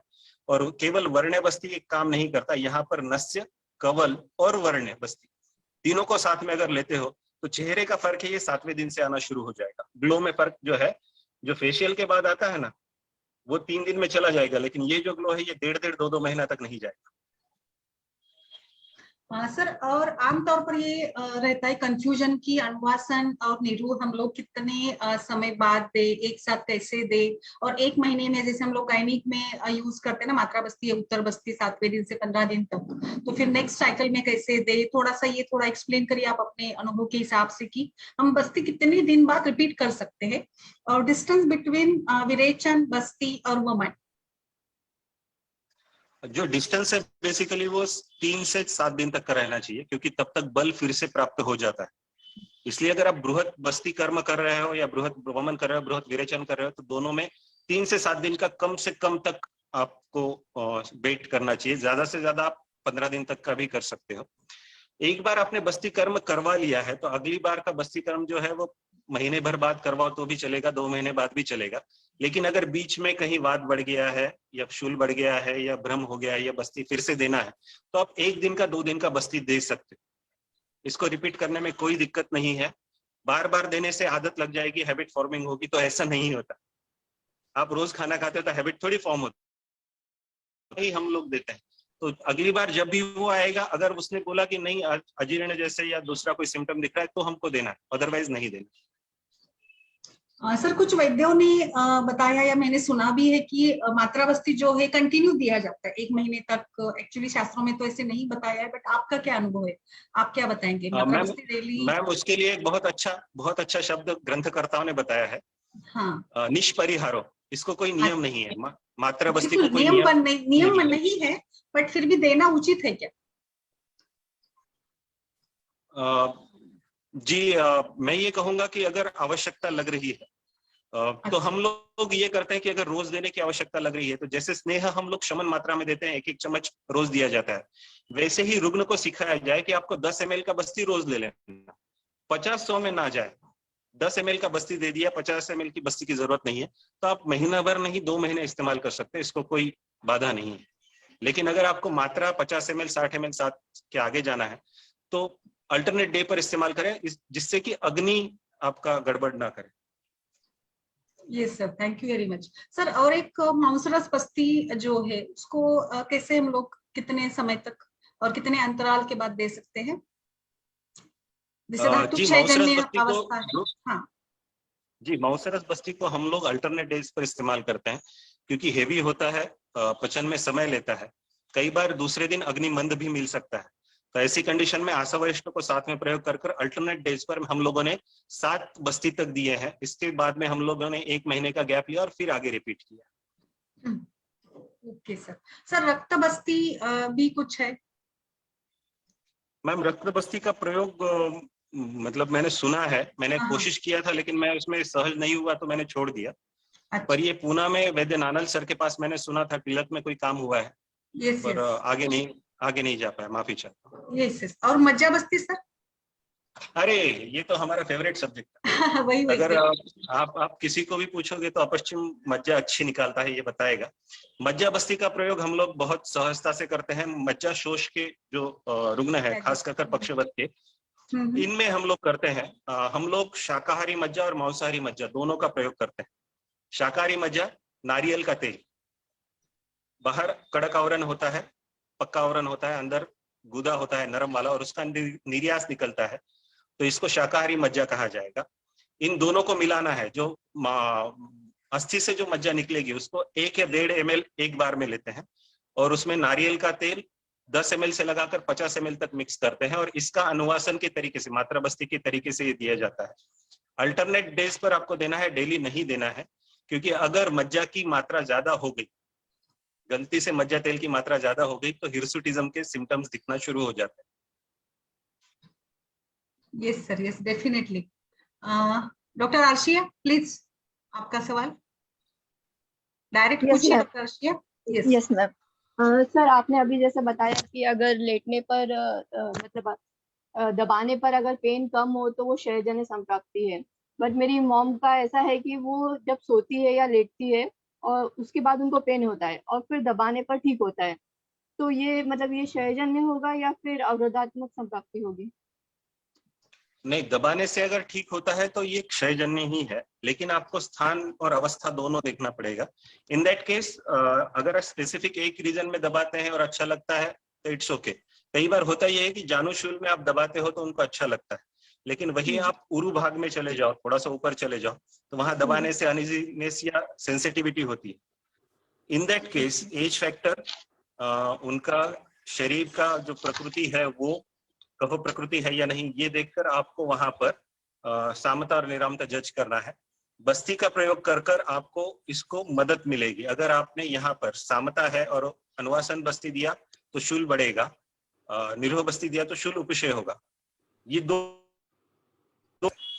एक दबा कर देखना और अनुवासन और निरोह बस्ती देकर देखना। अच्छा, तो वो लेटने से मतलब उसका रिलेशन है, क्योंकि मतलब जैसे लेटने पे हम कहते हैं ना कफ बढ़ता है, सोने पर कफ बढ़ता है, तो वो अवरोधात्मक नहीं होगा फिर मतलब? नहीं नहीं नहीं, उनको जो अवरोधात्मक संप्राप्ति है इसमें आराम करने से बढ़ता है।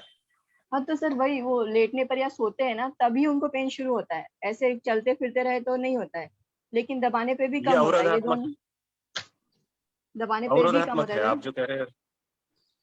अच्छा अच्छा, तो फिर शायद ये अवरोधात्मक ही होगा, तो नीरू वगैरह बस इसमें ज्यादा अच्छे से काम जी करेगा। जी, अच्छा निरोह सर, का प्रयोग करिए, केवल स्वेदन का प्रयोग करिए। स्नान के बाद में उनको लपेट कर, कंबल लपेट कर वहीं पर बैठा दीजिए। ये प्रयोग कर कर देखिए, इससे काफी सारा आराम हो जाएगा। फिर गर्म पानी दिन भर पीने के लिए देना, ये भी एडिशनल है। अच्छा गर्म पानी में आसावरिष्ट मिलाकर देना, ये भी मदद करेगा आपको। अच्छा।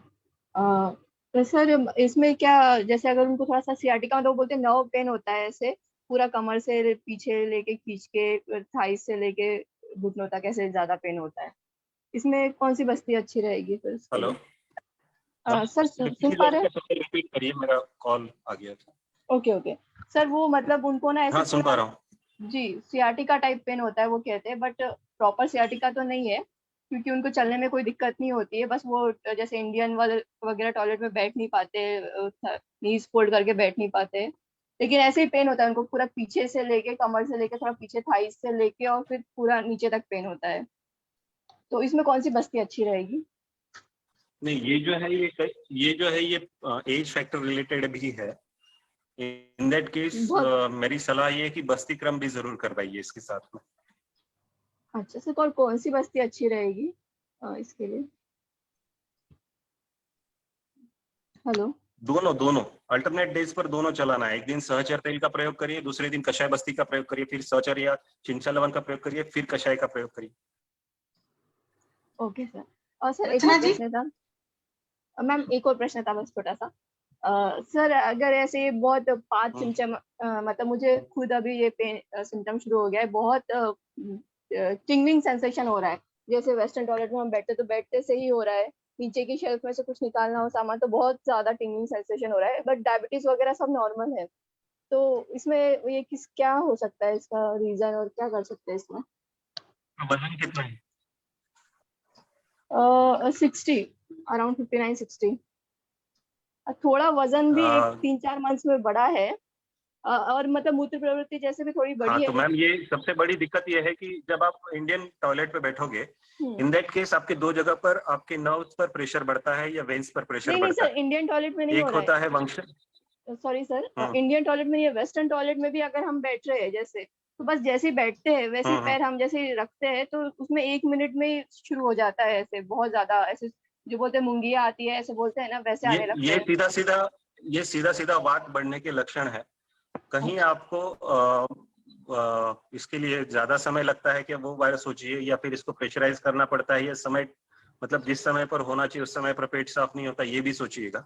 गति का कहीं ना कहीं अवरोध हो रहा है, इसलिए ये वात बढ़ता है। अच्छा, नहीं सर वो मोशन हो नहीं हो वो तो बैठते से ही शुरू हो जाता है, मतलब पैर पे जरा भी थोड़ा प्रेशर आ रहा है, जैसे अगर हम but मैं मैं केवल certificate उदाहरण में- के तौर पर मैं अच्छा उदाहरण के तौर पर आपको बता रहा हूँ कि ये इस कारण से हो सकता है। अच्छा अच्छा, वाद बढ़ने के। ओके ओके, ठीक है sir, thank you. Rachna ji आप पूछिए आपका सवाल, डॉक्टर रचना। ये चीजें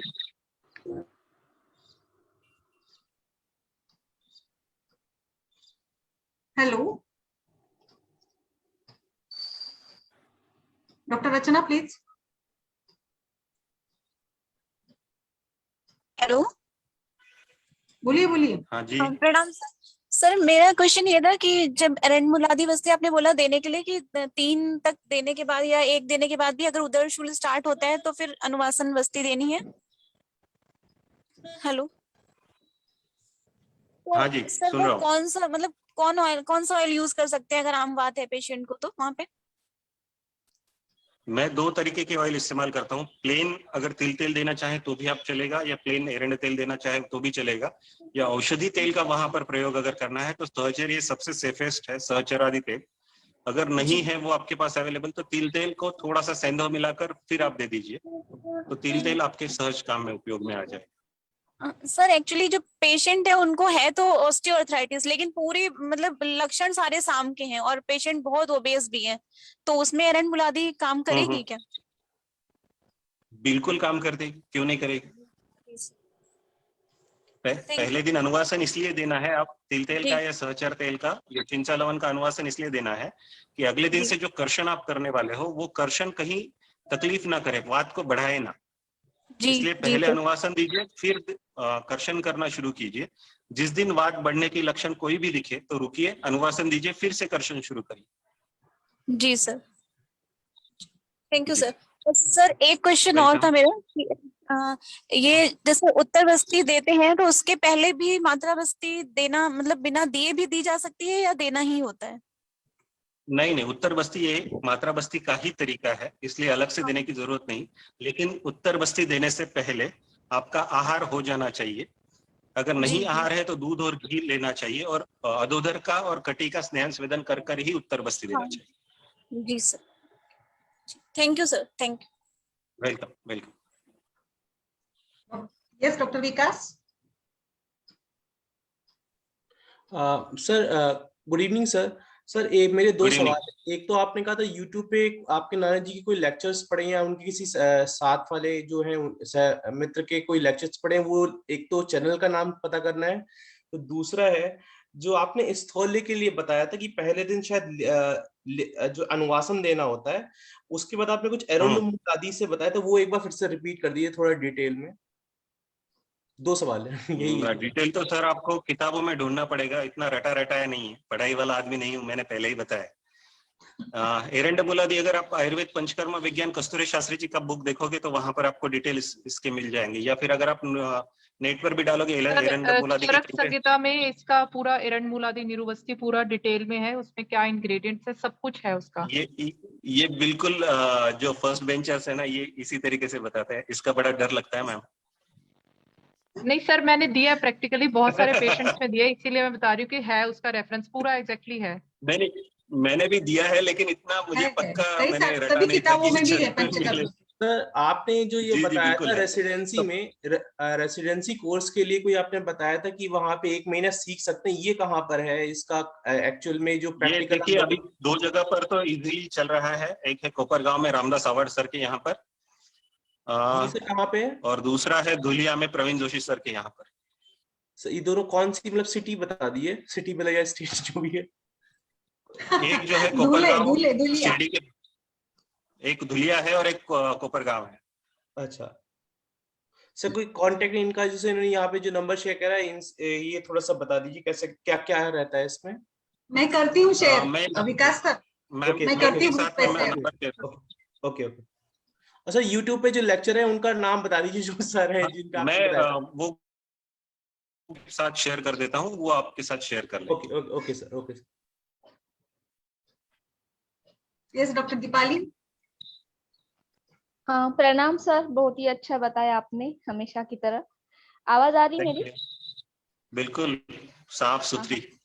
okay, thank you sir. Sir acne मतलब पिंपल्स में विरेचन देने के बाद भी पिंपल कम नहीं होते, तो उसमें कुछ बस्ती का रोल है, नस्य बस्ती कुछ, या मेलेज्मा में, पिगमेंटेशन में? आपका नाम क्या है? डॉक्टर दीपाली काकड़े, परभणी। जी डॉक्टर दीपाली, मैंने जैसे कहा मेनू कार्ड बनाइए और ऊपर से शुरू करते हैं।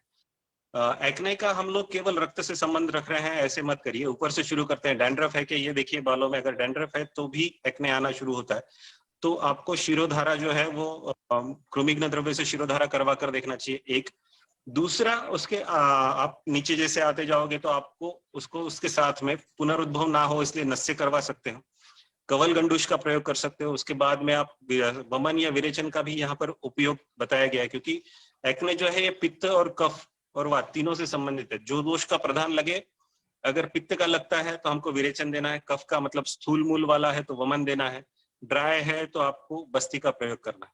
इस तरीके से आप चॉइस ऑफ ट्रीटमेंट कर सकते हो। अन्यगत करिए, हाथ से करिए, जलों का लगाइए, तीनों तरीके से आप कर सकते हैं। लेकिन मेनू कार्ड बनाइए, क्योंकि एक्ने जैसे जो डिसीजेस हैं ये बार बार आपकी परीक्षा लेते रहते हैं। हाँ सर। सर नस्य किसका दे सकते हैं? नस्य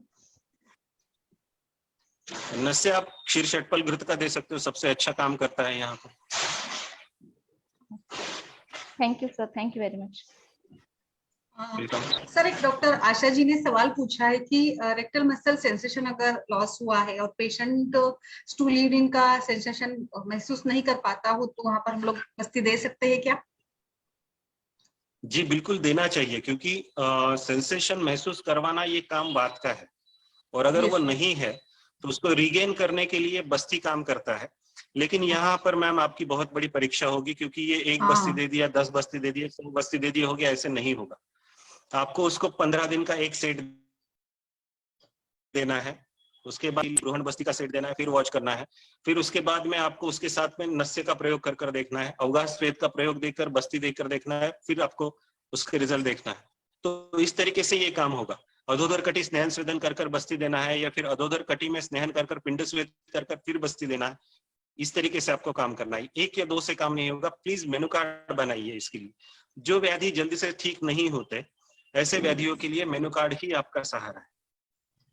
हाँ सर, बट जैसे कि पेशेंट का कंट्रोल नहीं होता है तो it's quite difficult to handle the situation. नहीं मैम, कोई चिंता नहीं है। अगर वो देते देते भी निकल जाए तो भी चिंता नहीं है। ऐसी कंडीशंस में आपको अगर लगता है कि नहीं ये टिक नहीं पाएगा तो फायदा क्या होगा, तो मैम एक काम करते हैं, जहां पर 100 ml देना है वहां पर 20 ml देंगे। देने के साथ में ही उसको हेड लो करेंगे, देते से ही उसको हेड लो करके रखेंगे कि कंट्रोल जाएगा कैसे, जो है वो अंदर ही रहेगा, 10 ml 20 ml निकलेगा नहीं। तो ऐसा कर कर हम म्यूट हो गए, लोग रोक कर रख। Hello hello. हाँ यस यस यस सर, और एक है डॉक्टर मोनिका जी ने पूछा है कि लाइक इसमें हम लोग मेलाज्मा में कौन से ऑयल का नस्य ठीक रहेगा, आप क्या यूज करते हैं? मैं कुंकुमादि नस्य का प्रयोग करता हूं यहाँ पर। नाना जी बताते हैं वो कुंकुमादि नस्य जो है ये घृत का है। घृत में पहले केशर और मिश्री इसको अच्छे से घोट लीजिए, उसको घी में मिलाकर हल्का सा गर्म कर कर नाक में डालिए, 2 बूंद डेली प्रतिमर्श के तौर पर। अच्छा। लेकिन मेलेज्मा में एक बात मैम मैं बताना जरूर उचित है, मुझे ऐसे लगता है कि जितना खुश रहोगे उतना मेलेज्मा कम दिखता है। चिंता नाम चाति चिंतनात् रसव स्रोतस्य दृष्टि हेतु रसवाहिनी दुष्यंती चिंता नाम चाति चिंता, ये श्लोक मैंने पाठ करके रखा। यस यस, आरती जी पूछिए। प्रणाम सर।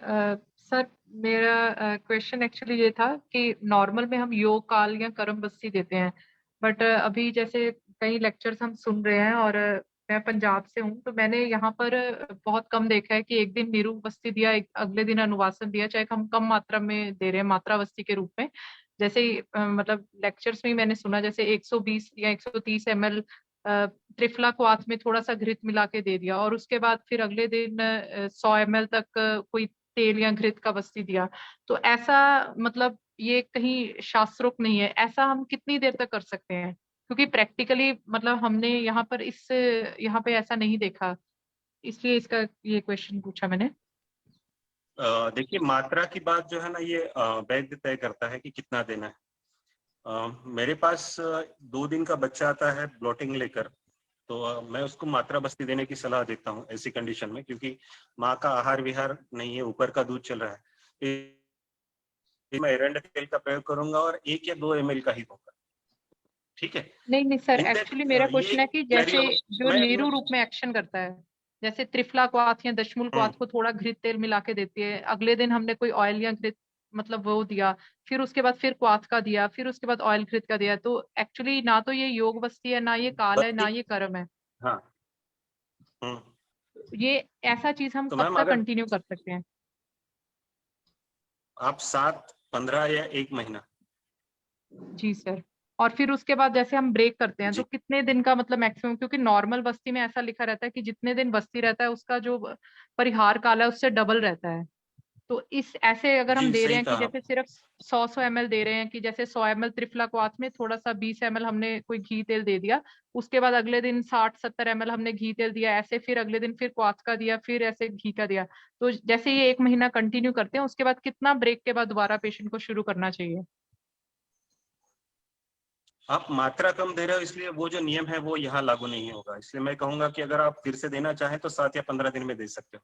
अगर जी आप सर, पूरी मात्रा के साथ दे रहे हो, मतलब अगर हम वो साथ में वो नीरू वाला कॉन्सेप्ट भी रखते हैं तो उसका कोई इशू नहीं है, क्योंकि हमारी वो मात्रा ही बहुत कम है, 100 ml कुछ भी नहीं है। बिल्कुल। जी क्योंकि जी अगर सर। आप केवल त्रिफला क्वाथ की बात कर रहे हो, लेकिन जहां पर अगर आप एरंड मुलादी बस्ती की बात करोगे या बैतरण बस्ती की बात करोगे, उसकी लेकिन जी उसकी सर। पोटेंसी बहुत ज्यादा है। तो आपकी पोटेंसी बहुत ज्यादा है तो फिर नो इशू, फिर आपको 7 दिन तो देकर महीना भर रुकना है। जी सर। और जैसे ये हम 100 ml या 150 ml ऐसा देते हैं, तो इसमें हमें प्रत्यागमन काल तो नहीं हमारे लिए इम्पोर्टेंट होता कि ये 45 मिनट्स ही होना चाहिए या इससे ज्यादा हो, ऐसा कुछ तो नहीं है? क्योंकि मैंने प्रैक्टिकली ऐसा कभी इतने कम मात्रा में निरू नहीं किया।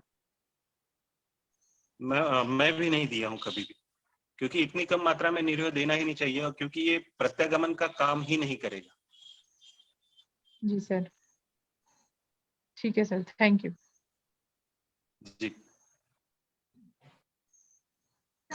जो जैसे अभी मैंने एक सवाल पूछा था ना रेक्टल मसल लॉस में, तो उसमें हम लोग कौन से द्रव्य का यूज करेंगे ताकि अच्छे से, पेशेंट ओल्ड एज है और ब्रेन स्ट्रोक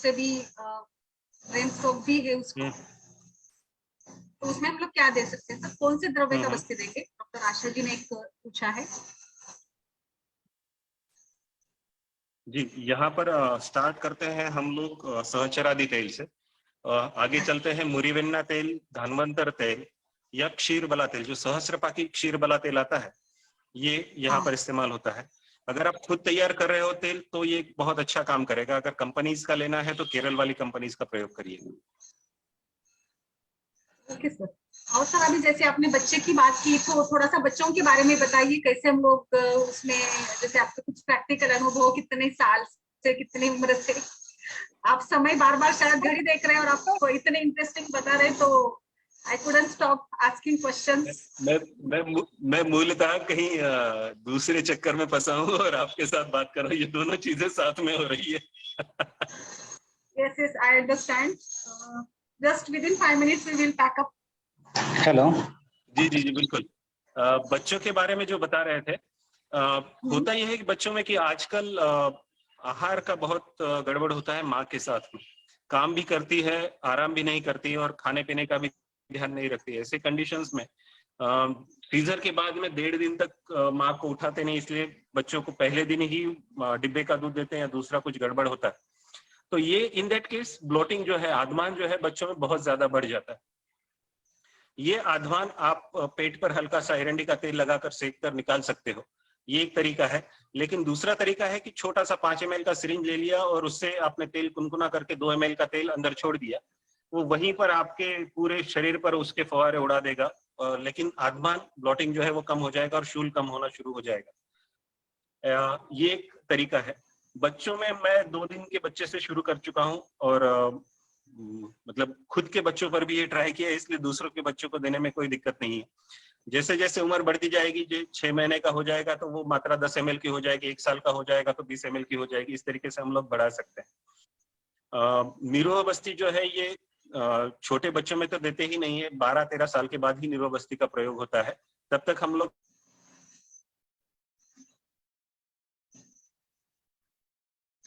मात्राबस्ती का ही प्रावधान रखता हूँ। प्रवीण सर सहज कफ का वय होता है, और उसके बाद में व्याधि जो होने वाले बालकों को ये भी कफ की अधिकता से होते हैं। और जो सीजन है ये खास कर चैत्र में ज्यादा होते हैं व्याधि। तो कफ का काल, कफ का वय और कफ का ऋतु, ये तीनों अगर है तो कफ की चिकित्सा सद्य वमन। अगर माँ का दूध पी रहा है तो वो पिलाएं उसको, या फिर दूध रोटी, दूध चावल, कॉम्प्लान, घाटा, जो भी उसको पॉसिबल है वो पिलाएं। थोड़ा सा मदन फल दे दे और राह देखे कि अपने आप वो बाहर निकल जाए। उसको खेलने ना दे, उसको बैठा कर रखें, सुलाए नहीं, इतना ध्यान रखें। और एक उल्टी होने के बाद उस दिन का पथ्य जो है वो लाजा या संतर्पण का रखें। दूसरे दिन से आपको जो सीतोपलाद आदि चूरन चटनी देना है वो दे दीजिए। तो बार बार होने वाला प्रतिशय यहाँ रोका जा सकता है। यहीं पर आपको थोड़ा बहुत डर लग रहा है, 6 महीने से कम है बालक, तो ऐसे में दुग्ध का परीक्षण करना जरूरी है, उसकी स्त्यानता देखना जरूरी है। तो एक कांच के गिलास में पानी लेकर उसमें अगर ड्रॉप से दूध डालोगे तो कैसे फैलता है या नीचे बैठता है, इस पर आप तय कर सकते हो कि इसमें कफ है, वात है। अगर कफ दिख रहा है तो माँ को सद्योवमन वहां पर दिया जा सकता है, बगैर किसी स्नेह स्वेदन के, बगैर किसी स्नेहपान के, तो भी आपका काम हो जाएगा।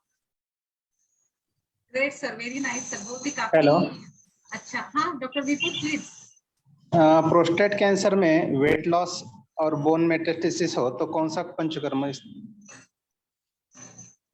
डॉक्टर साहब, मेनू कार्ड अगर मैं बनाना शुरू करूं तो पहला मेनू कार्ड है पूर्व कर्म में, मैं अभ्यंग का प्रयोग सबसे ज्यादा करूंगा। प्रोस्टेट कैंसर में आप कोई भी चीज जब देना चाहते हो, पेशेंट पहले ही इरिटेट होता है आपकी दवाइयों से, मेडिसिन से। इन दैट केस अभ्यंग ये सुखावह होता है, अवगाह ये सुखावह होता है। तो घृत का अभ्यंग ये ब्रूहण करने वाला है। अगर आपने कभी खुद के शरीर पर भी लगा कर देखा तो भी चलेगा। या चरक ने ज्वर चिकित्सा में बताया है कि ज्वरोत्तर दौर्बल्य में क्षीर का अभ्यंग करते हैं, खास कर अजा क्षीर का। बकरे का दूध, कच्चा दूध अगर लगाते हो तो एनर्जी संतर्पण तुरंत मिलता है। ये पहला पंचकर्म है जो किया जाएगा। अवगाह स्वेद ये दूसरा पंचकर्म है। बला, संपूर्ण बला आपको अभी कभी भी मिलेगी, इसको निकाल कर लाइए, इसका काढ़ा बनाइए, आपके नहाने के पानी में डालकर पेशेंट को उसमें बैठने के लिए कहिए। ये अवगाह स्वेद ये दूसरा पंचकर्म है। थोड़ा बहुत व्यायाम जितना सहन हो सके, चलना घूमना, ये उनको करने लगाइए, तो उससे उनका काम आगे बढ़ना शुरू हो जाएगा। फिर शुरू होता है ऊपर से नीचे तक। शिरोधारा वहां पर मदद करेगी, नस्य वहां पर मदद करेगा। प्रतिमर्श नस्य अगर आप पढ़ोगे, प्रतिमर्श नस्य के 14 टाइप्स बोले गए, इनमें से 7 टाइप्स जो है ये डेली किए जाने वाले हैं। तो सोचिए कि वाग्भट सोचता है कि आपके नाक जैसे इतनी छोटी सी जगह में दिन भर में आपको कम से कम 7 दूना 14 एक इसमें और 7 दूना 14 एक इसमें, इतने ड्रॉप स्नेह की आपकी आवश्यकता है, ये आपके ऊपर के ज्ञानेंद्रियों को चलाने की। थोड़ा नीचे जाओगे तो अभ्यंतर स्नेहपान आप दे सकते हो, वो भी 2-2 ml की मात्रा में आहार में मिलाकर दे दिया तो भी आपका काम हो जाएगा। अभ्यंग मैंने बता दिया। नाभि पिछू मैं बता रहा हूँ, वो नाभि बस्ती आप वो कर सकते हो। नाभि जैसे कटी बस्ती करते हैं वैसे ही नाभि बस्ती, लेकिन घृत का अनुवासन बस्ती या मात्रा बस्ती आप 10-10 ml का दे सकते हो। पादाभ्यंग, पादावगाह ये कर सकते हो। This is like menu card. इस तरीके से करोगे तो आपका काम आसान हो जाएगा। Okay, specially for bone metastasis? Doctor साहब ये थोड़ा स्पेसिफिक सब्जेक्ट हो जाता है। अगर आप बात करना चाहें तो चातुर्थक का प्रयोग मैं यहाँ करता हूँ, या अस्थिमज्जा पाचक का प्रयोग मैं यहाँ पर जोड़ना चाहूँ। Okay, thank you ji. Last question I think doctor Vinita ji please. Thank you ma'am. Good evening sir. Sir मुझे आपसे क्वेश्चन था कि ILD में हम क्या पंचकर्मा कर सकते हैं, क्योंकि आजकल बहुत प्रॉब्लम हो रही है लंग्स की ना, और ये बड़ी कॉमन समस्या हो रही है। अच्छा, इंटरस्टिशियल लंग डिसीज। ओहो, या सर, ये शॉर्टकट मैम पढ़ाई नहीं इतनी, ILD याद नहीं। इंटरस्टिशियल देखिए इसको थोड़ा सा आसान करें। नाभि स्थानांतरीय मध्य आमाशय जंतु ये बोला गया है, ठीक है। फुफ्फुस जो है ये आमाशय में आता है। अगर ये सोचकर हम लोग काम करना चाहें तो मैं कफ की चिकित्सा आपके सामने रखना चाहूंगा। वाग्भट का सूत्र स्थान का 13वां अध्याय है। बहुत आसान तरीकों में वाग्भट बताता है कि आप क्या क्या कर सकते हो। मैं शुरुआत करता हूं यहाँ पर प्राणायाम से, वॉकिंग या एक्सरसाइज आप जो करना चाहें उससे, नस्य से, फिर एक छोटा सा सद्यवन, बहुत ही लघु लेकिन छोटा सा, और उसके साथ में अभ्यंग, मात्रा बस्ती, और बीच में आवश्यकता अनुसार 1 या 2 कषाय बस्ती। ये पैटर्न हो सकता है करने का। अभ्यंग से आपके लंग्स का जो ताकत है ये बढ़ना शुरू हो जाता है। अभ्यंग के साथ में व्यायाम जो है ये आपको लंग की कैपेसिटी एनहांस करने में मदद करता है। स्नेहिक धूम्रपान, हाँ जी, उसको मैं हुक्का पीने के लिए बोलूंगा, लेकिन उसमें जो डाले जाने वाले द्रव्य हैं वो वसा और मज्जा के साथ में हो सकते हैं, जिसका भी एक आपको मदद मिल सकता है। अभ्यंतर द्रव्यों के बारे में मैं नहीं बताऊंगा, इतनी पढ़ाई नहीं है, लेकिन साधारण ये एक लाइन ऑफ ट्रीटमेंट या पैटर्न ऑफ थिंकिंग हो सकता है, ये सोचिएगा जरूर। Okay sir, thank you. जी सर, थैंक यू उम्मीद वेरी करता हूँ मच। पसंद आया। आपको सुनने का बहुत ही और मन कर रहा है, और अब धन्य है आप और आपके आदरणीय वैद्य पीके जोशी सर, प्रवीण जोशी सर। और बस मेरी तरफ से एक लास्ट सवाल, कोई दूध की बस्ती यानी क्षीर बस्ती, केवल दूध का बस्ती कभी दिया जा सकता है क्या, और किस कंडीशन में? मैम केवल क्षीर का प्रयोग ना करें, केवल क्षीर जो है ये ब्रूहण करता है, ये हम लोगों को भी पता है, ऊपर से भी दिया जा सकता है। सिद्ध क्षीर जो है ये क्षमता रखता है फास्ट एब्सॉर्प्शन की, medicine having his own capacity. So अगर हम लोग सिद्ध कर दें तो दुगना फायदा है, पैसा डबल मिलता है, क्योंकि औषधि का पैसा मिलेगा और गुण का काम होगा। सो सिद्ध कर ही दे, केवल क्षीर का बस्ती का प्रयोग ना करें, ऐसा मैं पर्सनली सलाह देता हूँ। बनिया आदमी हूं तो 2 पैसा ज्यादा मिलना चाहिए, ऐसा मुझे लगता है। बिल्कुल sir, definitely. So it's quite interesting sir, बहुत ही। और मुझे लगता है और एक सेशन आपका रखना पड़ेगा बस्ती को लेकर ही, हम लोग एक बार जरूर सारी जो भी वैतरण बस्ती या पिच्छा बस्ती है जिसको लेकर थोड़ा प्रैक्टिकल और एस्पेक्ट्स में आपसे चाहूंगी। बिल्कुल, बहुत बहुत आभार सर, बहुत अच्छा लगा। और मुझे थोड़ा अभिमान भी हुआ कि क्रियाशारी से आप हो, तो जैसे एक सभी को लगता है सब्जेक्ट को लेकर। एक बात कहना भूल गया मैं, क्रिया शारीर तो ये सेकेंडरी टॉपिक था मेरा। प्राइमरी मैंने काम शुरू किया 2001 में, और फिर जिस इंस्टीट्यूट में काम करा था, नाना जी ने जो इंस्टीट्यूट की नींव रखी थी, साने गुरुजी आरोग्य मंदिर मालेगांव में, वहां पर काम करते करते उनको आवश्यकता हुई एक एमडी की। तो हम गए एडमिशन लेने और पूछा तो बोले कौन से सब्जेक्ट में चाहिए, बोला आसान वाला दे दो यार, जो मिलेगा वो कर लेंगे। तो उन्होंने हमें पकड़कर डाल दिया क्रिया में। तो मैं उस बैच से हूँ कि जहाँ घर वालों ने पकड़कर डाल दिया था और मैं पहुंच गया। बस इससे ज्यादा और कुछ नहीं है। ऐसे होता है actually, but it's quite good. अच्छा लगा सर, बहुत अच्छे से आपने सारे सवालों का जवाब दिया, और नॉलेज भी और आपका अनुभव भी काफी है। बिल्कुल, और विषय का तो कोई आयुर्वेद में विषय का कोई बिल्कुल महत्व भी नहीं है। वैसे तो आपने जस्ट पंचकर्म में इतना सारा हासिल किया है, बहुत ही बड़ा मकाम हासिल किया है। तो thank you very much sir. मैं आयुष दर्पण की तरफ से भी और सभी वैद्यों की तरफ से भी मैं आपका आभार व्यक्त करती हूँ। और मुझे बहुत अच्छा लगा कि ये सीरीज काफी सफल रही। आज काफी संख्या में, आज रविवार है और महाराष्ट्र में गौरी पूजन भी है, फिर भी बड़ी संख्या में वैद्य हमारे साथ उपस्थित है। सभी आदरणीय वैद्यों का मैं बहुत बहुत आभार व्यक्त करती हूँ। और कल हमारा और दूसरा नेक्स्ट सेशन है आदरणीय वैद्यराज समीर जमनगदी सर की जो शिष्या है डॉक्टर नीलम बंसोड़े मैडम, उनका गर्भ संस्कार को लेकर कल व्याख्यान है। और आप सभी इसी संख्या में उपस्थित रहिएगा जरूर। शाम को 6 बजे का ये सेशन रहेगा हमारा। और सर आपसे मैं और एक सेशन जरूर लूंगी, क्योंकि मैंने आपको पहली बार सुना है। सो बिल्कुल आप थोड़ा सा समय लेकर बिल्कुल हमारे साथ जुड़िए फिर से एक बार। और सभी का आभार व्यक्त करते हुए शुभ रात्रि सभी को। आभार सभी का, धन्यवाद, नमस्कार। हमसे कोई गड़बड़ हुई हो तो क्षमा चाहता हूँ। नहीं जो सर, गुरुजनों ने सिखाया वो तो अच्छा ही सिखाते हैं, जो भी गलती हुई वो हमारी होगी, इसलिए yes definitely sir, it's okay, no issues. Thank you very much. नमस्कार जी, प्रणाम। Thank you sir.